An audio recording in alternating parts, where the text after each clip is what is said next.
E se a culpa não for do outro? E se eu estiver errado? Já pensou nisso? Você já pensou que o casamento, o relacionamento, o namoro, o noivado, a culpa talvez não seja do outro, mas seja sua? Você sabe o que é autorresponsabilização? Autorresponsabilidade, você sabe o tamanho das suas falhas, você sabe onde você falha, quais são as suas falhas. Jesus, o mestre dos mestres, diz em Mateus 7 que primeiro nós devemos tirar a trave, um tronco de madeira que está em nosso olho nos impedindo de ver, mas nós temos a pretensão, nós temos a disposição de tirar o cisco que está no olho do nosso companheiro, companheira, do nosso cônjuge, de quem se relaciona conosco diretamente e mais próximo. Jesus disse que nós somos hipócritas porque queremos tirar o cisco do olho do outro enquanto temos uma trave, um tronco de madeira em nosso olho. Isso fala de primeiro consertar a sua própria vida, de primeiro se resolver, de primeiro se arrumar para depois arrumar o outro, resolver o outro. Como é que acontece nas DRs, nos casamentos? A gente senta e aí tem aquela lista de queixas para fazer o outro. Tudo que o outro tem feito que não nos agrada. Tudo que a gente acha que o outro está devendo. Ele não tem sido amoroso, romântico o suficiente, não tem se dedicado o suficiente, não tem suprido as minhas expectativas o suficiente. Mas será que você tem suprido as expectativas? Será que você tem sido carinhoso, tem se dedicado o suficiente? Um relacionamento é algo muito grande, é algo que só dá certo se eu entrar para satisfazer o outro e o outro entrar para me satisfazer, para me suprir. Então, se eu entro num relacionamento querendo ser feliz, primeiro eu, e aí depois o próximo, depois o outro, eu não estou num relacionamento, eu estou numa carreira solo ainda, mas eu quero companhia nos momentos de conveniência. Quando eu achar bom, eu quero estar acompanhado. Mas primeiro a minha felicidade, primeiro que eu tenho como importante, que é a minha felicidade. E um casamento, um relacionamento não é isso. Não é isso, com certeza. Então é preciso reavaliar a sua posição, é preciso primeiro analisar as suas falhas, se resolver. É primeiro necessário que você seja capaz de viver bem sozinho, bem resolvido. Se você ainda é aquela pessoa que se revolta contra você mesmo, que se chateia sozinho, que acorda mal-humorado e não quer nada da vida sem ninguém ter te feito nada, isso significa que, infelizmente, você não está pronto para um casamento, para um relacionamento. Que você ainda não se resolveu, você ainda não está bem consigo mesmo. Como é que vai dar certo num casamento, num relacionamento? Então, um relacionamento exige também amor. Amor, meus irmãos, vai muito além de sentimento. O amor é uma decisão. E Jesus nos ensina sobre o amor. Ele fala em vários momentos, a partir de Mateus 5, que nós devemos amar o próximo como a nós mesmos. Se você ainda não tem uma referência de amor próprio, como é que você vai amar alguém? Se você ainda não se ama, não se cuida. Eu não estou falando de autoestima, eu não estou falando de orgulho, de ego, eu estou falando de amor próprio. É um assunto bem grande, bem complexo, mas se você ainda não tem amor próprio, como é que você vai amar alguém? Qual é a referência que você tem de amor para amar o próximo como a ti mesmo, o seu marido, a sua esposa, o seu namorado, o noivo? E aí ele também diz que a mesma medida que você julga, você vai ser julgado. O mesmo critério que você julga, você será julgado. Será que você gostaria de ser julgado com os mesmos critérios que você tem julgado? Com a medida que você tem medido, você vai ser medido. E aí ele ainda diz mais: como você espera ser tratado, como você quer ser tratado pelos outros, você trate primeiro. Essas são palavras de Jesus. Então, se Você enxerga o mundo a partir da ótica que você é o centro, que as pessoas precisam fazer para você retribuir. Difícil. Se todo mundo pensar assim, ninguém vai dar o primeiro passo. Ninguém dá o primeiro passo. A gente é acostumado, é ensinado, é aculturado a receber primeiro para depois dar. Jesus disse: bem-aventurado, mais feliz é aquele que dá do que o que recebe, aquele que doa do que o que recebe. E a coisa mais difícil de se conquistar nessa vida não é casa, não é carro, não é fama, não é fortuna. É um bom relacionamento, é um casamento, é uma família estruturada, bem firmada. E isso tudo começa com esses princípios, com você bem resolvido, com uma esposa bem resolvida, para criar um lar, construir um lar, criar filhos bem resolvidos. Porque se não for assim, a gente não consegue, a gente fracassa. Se a gente ignorar nossas fraquezas, se a gente não desenvolver os nossos pontos fracos, a gente caminha até certo ponto. Em algum momento, não tem como avançar, porque não temos ainda força emocional, não temos ainda autoconfiança, não compreendemos ainda nossas responsabilidades, achamos que alguém tem que vir nos salvar, alguém tem que vir resolver isso. Alguém que eu não sei quem é e não sou eu, tem que vir resolver esse problema aqui, tem que vir colocar as coisas no lugar, alguém precisa definir, alguém, sempre alguém. E quando é que você vai entender que é você o primeiro responsável pela sua vida? Se você viver motivado por suas emoções, você vai acordar um dia super motivado, no outro super desanimado. E a vida não privilegia os fracos, os que desistem, os confusos, os que não têm certeza. A vida privilegia os mais fortes. A Bíblia diz que nós devemos ser fortes e corajosos. Devemos nos fazer fortes e corajosos. Não devemos parar diante dos obstáculos. Não devemos parar diante do medo. O medo não pode paralisar a gente. A gente tem que dominar o nosso medo e avançar. E avançar para onde? Em que direção? Esse é o ponto. Deus tem um plano para nós. Deus tem um plano para a sua vida. Efésios 2 diz que Deus idealizou obras desde antes da fundação do mundo para que eu e você realizássemos. Deus tem uma expectativa com a minha vida, com a sua vida. Se eu e você ainda está nessa terra, se Ele nos deu o dia de hoje, é porque ainda existe uma expectativa para que nós realizemos. João, a partir do 14 e o 15, diz que Jesus dizendo: eu sou a videira, vocês são os ramos que foram enxertados em mim, e o Pai é o lavrador. Todo ramo que produz fruto, Ele limpa, Ele poda para que dê mais fruto ainda, para a glória do Pai. Mas todo ramo que não dá fruto, Ele corta e lança no fogo.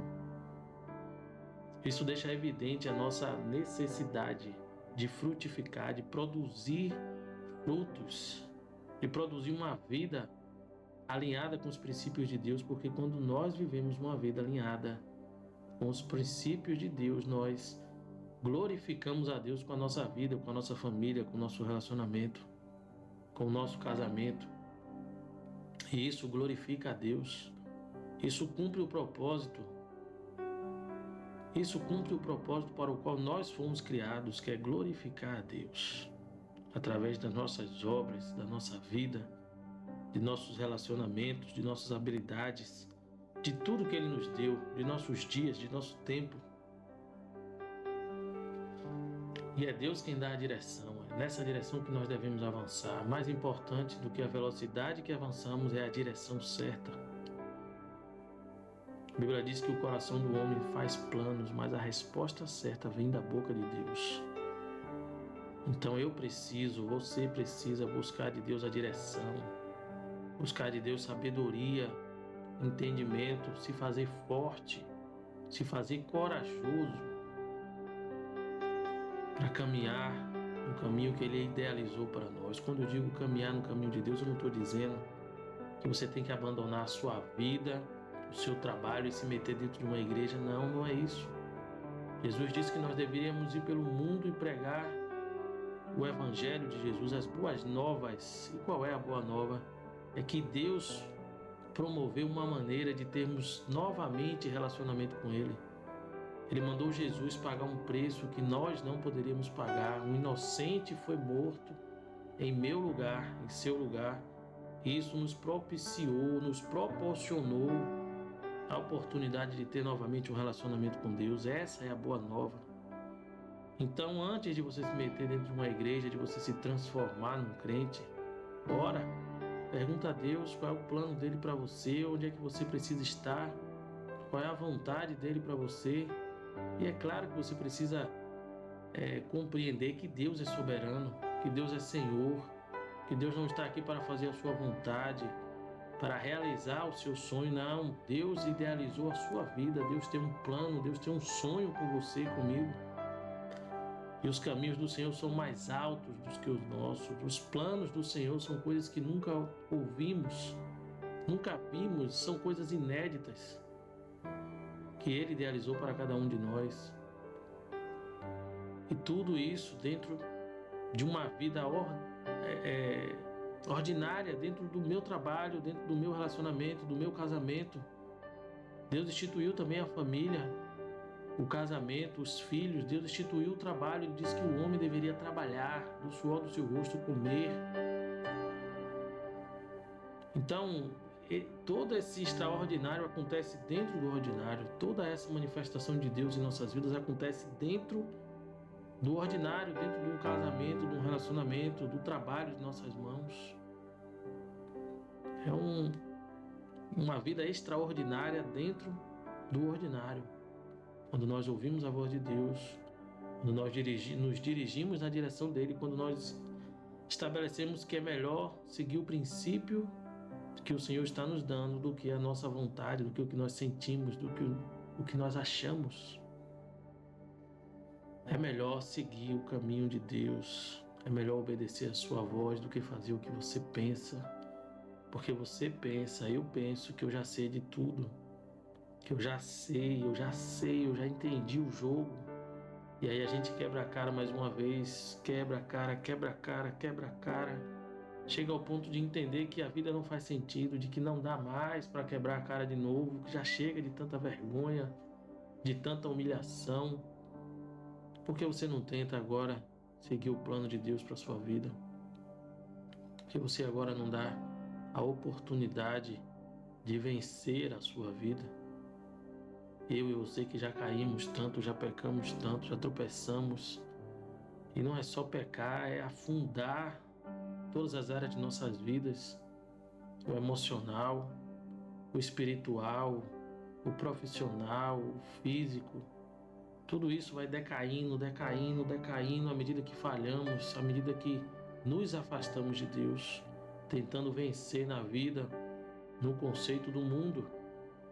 O conceito no mundo, a gente coloca a família em segundo plano para vencer profissionalmente, para ter dinheiro, para ter recurso.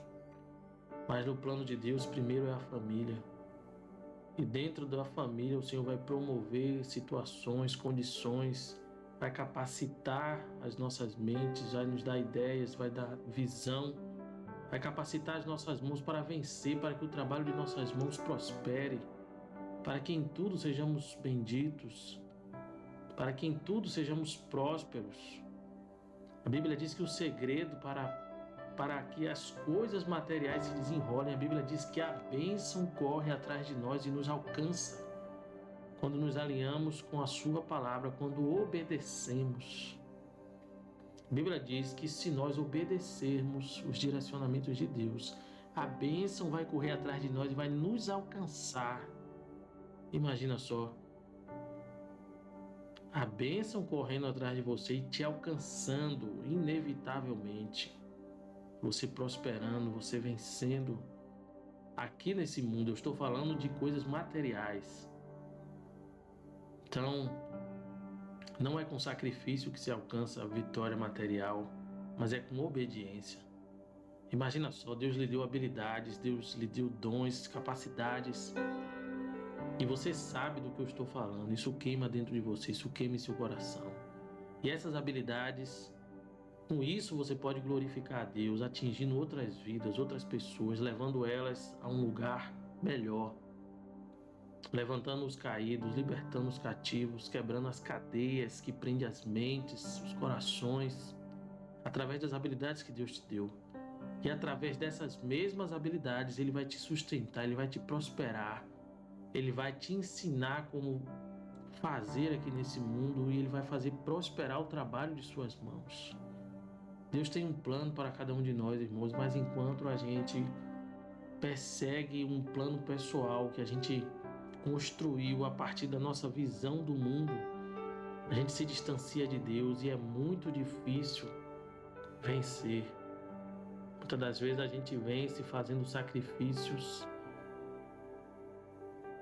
terríveis, sacrifícios que são péssimos negócios, trocando pessoas por coisas, trocando relacionamento por valores e se isolando, e no final da vida é horrível, uma vida de um solitário, uma vida de alguém que não tem família, que não tem amor. Isso é horrível, misericórdia. Você vê uma pessoa chegar no final da sua vida sozinha, sem amor, sem companhia, ainda que tenha vencido financeiramente, ainda que tenha sido ovacionado pelo mundo, aplaudido pelo mundo, mas só, sem amor. Misericórdia, é horrível. É horrível, não deseje isso para você. Não viva essa vida. No final vai valer o que nós temos, quem nós temos. No final vai valer quem nós temos e não o que nós temos. Porque assim como viemos sem nada, vamos partir sem nada. Mas vamos deixar o legado de que fomos pessoas boas, pessoas que não trocaram valores por pessoas, não fomos avarentos, não amamos as coisas e usamos as pessoas. Fizemos o contrário.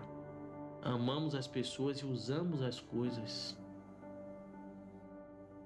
E aí a gente entende que uma vida de vitória, uma vida próspera, em primeiro instante, uma vida onde nós temos um financeiro bem forte, uma conta bem grande, uma segurança financeira, onde nós temos financeiramente vitórias, coroas, troféus. E não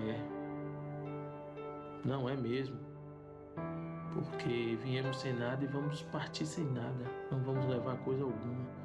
Mas se você viver uma vida onde você foi capaz de se colocar no lugar do outro, onde você amou, um amor de decisão, a Bíblia diz que nosso amor pelo próximo, pelos outros, se resume ao bem que eu quero para mim, eu quero para o outro. O mal que eu não quero para mim, eu não quero para o outro. Isso já é amor.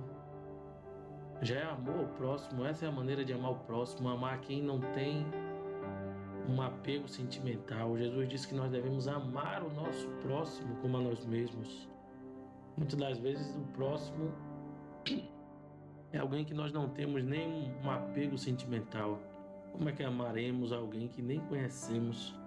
Como é que amaríamos alguém que nem temos afeto, não queremos em nossa casa?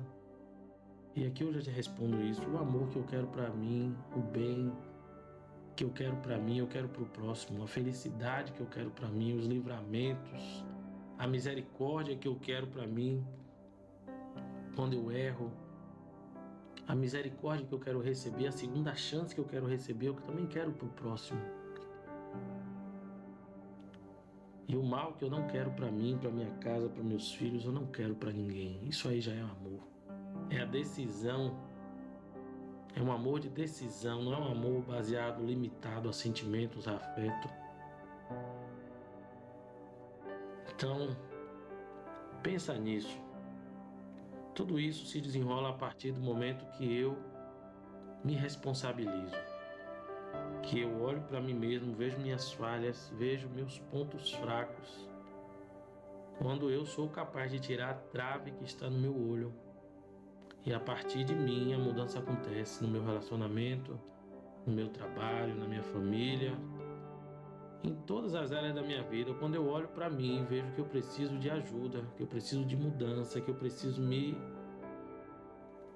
ser transformado, que eu preciso ser refeito, porque as minhas falhas são muitas, os meus problemas são muitos. Quando eu paro de apontar, dizer que o problema é o outro, que deu errado por causa do outro, que deu ruim porque o outro se meteu, porque o outro disse isso, o outro disse aquilo, e sempre o outro. Quando eu consigo assumir a minha parte, quando eu consigo mudar, né?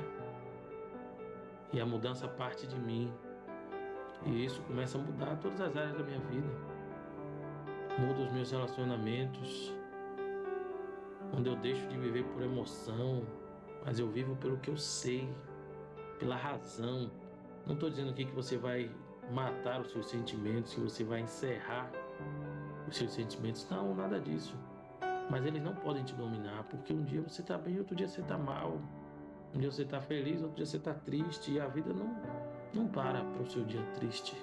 A vida não dá uma pausa, não lhe dá um tempo para você se reanimar. Não é assim que acontece. Nós temos que continuar no dia bom, no dia mau. Nós vivemos, nos movemos pelo que cremos, pelo que sabemos. E aí você precisa se orientar pelos princípios de Deus para vencer em todas as áreas da sua vida. Para ter uma vida espiritual bem alimentada, para ter uma vida emocional sarada e para ter uma vida física, um corpo onde você é capaz de se amar, se cuidar, de se autorresponsabilizar. E aí sim você vai estar aberto para se relacionar bem, para construir bons relacionamentos, para influenciar os outros a viver uma vida plena. Mas enquanto eu e você aponta para o próximo, a culpa é do outro, a culpa é do próximo. Não existe avanço, não existe caminho para isso. Um aponta para o outro, nada é resolvido, nada é definido e só ladeira abaixo. Então pensa nisso, amadurece. Tira primeiro a trave do teu olho, depois o cisco do seu companheiro, da sua companheira. Fica na paz, chegou até aqui, se inscreve,